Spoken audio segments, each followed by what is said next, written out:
So మీ అందరికీ తెలుసు మనకు ఒక 5 రోజుల నుంచి మనకి ఇక్కడ ఆర్ఆర్పేటలో అతిసార వ్యాధిగా మనకి విరోచనాలు వాంతులు ఇక్కడికి రావడం అనేది తెలుసు. దాంట్లో భాగంగా గణనీయంగా మనకి 3 రోజుల నుంచి కేసెస్ చాలా వరకు తగ్గుముఖం పెట్టాయి.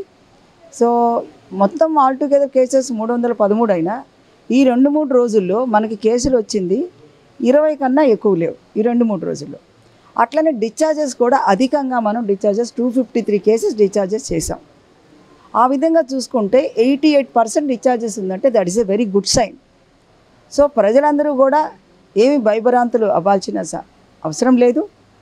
సో అందరూ కూడా మరగబెట్టి కాచి చల్లార్చిన నీరు తాగండి.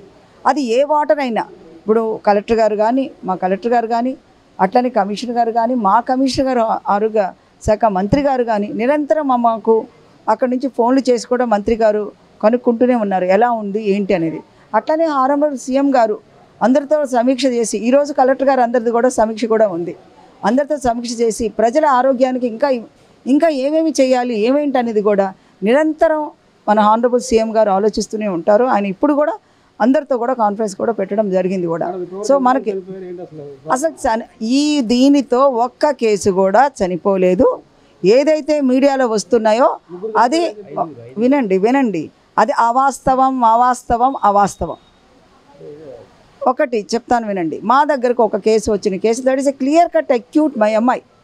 బికాస్ పేషెంట్కి ఎటువంటి హిస్టరీ ఆఫ్ డయేరియా కానీ వామిటింగ్ కానీ లేదు. వాళ్ళు తీసుకొచ్చారు, ఆమె ఒక్కటే ఉంటుంది, వాళ్ళ కొడుకు అవుతాడు, ఆయన తీసుకొచ్చి అమ్మ పక్కన వాళ్ళు చెప్పారు ఇలా పడిపోయిందని. నేను వెళ్ళేసరికి మొత్తం చెమట్లు పట్టిపోయి ఉన్నాయి, ఆమెకి ఒళ్ళు పట్టుకుంటే చల్లగా అయిపోయింది.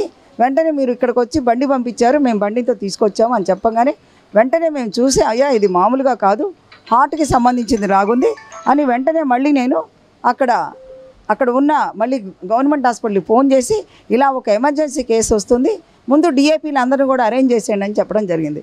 వెంటనే డిఏపీ గారు కూడా చూశారు, క్లియర్ కట్ ఈసీజీ చూసి వాళ్ళకి చెప్పడం జరిగింది. దట్ ఈజ్ అంతేగాని ఎక్కడ కూడా మీడియాలో ఏదైతే వచ్చిన చనిపోయిన కేసులు అన్నీ కూడా దీని ద్వారా చనిపోతున్నా అని చెప్పడం అనేది అవాస్తవం అండి.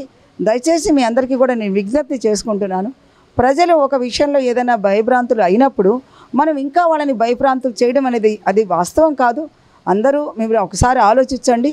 అందుట్లో కేసులు తగ్గుముఖం పడుతున్నప్పుడు ఏదో కారణాల వల్ల చనిపోయిన వాళ్ళని కూడా ఇందుట్లోకి వేసి ఆ లెక్కలు చూపించడం అనేది దయచేసి అందరికీ కూడా నమస్కారం చెప్తున్నానండి. మరొకసారి నమస్కారం చెప్తున్నాను.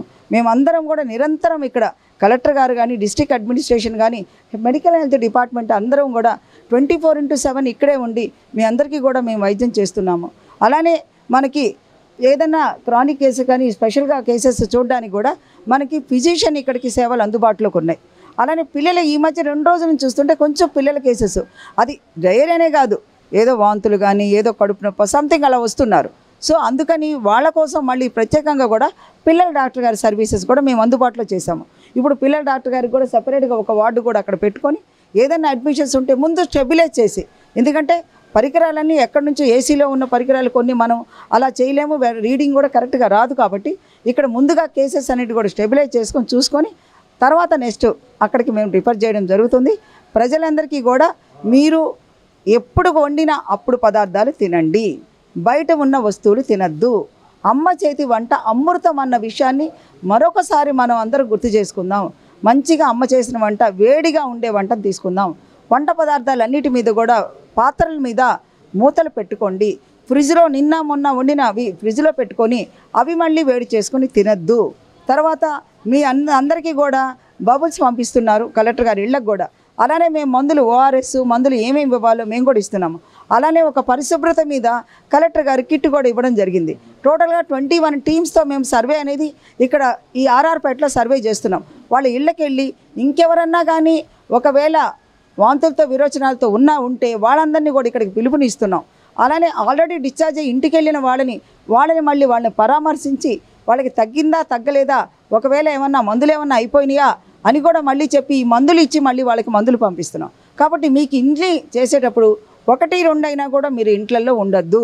మీరు వెంటనే మీ దగ్గర ఉన్న ఈ మెడికల్ క్యాంప్ని మీరు సంప్రదించండి, ఇక్కడికి రండి, డాక్టర్ గారు చూస్తారు.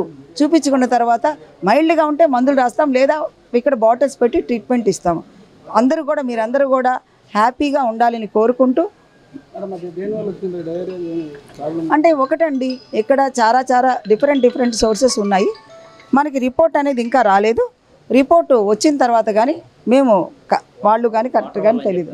అంటే వాటర్ వల్ల అనేది మేము కరెక్ట్గా చెప్పడానికి ఇక్కడ ఒక్క పరీక్ష వల్లే వచ్చింది. ఆ ఒక్క పరీక్ష అనేది మంచిగా ఉంది. మిగతా పరీక్షలు అనేది రావాలంటే దానికోసం వెయిట్ చేస్తున్నాం.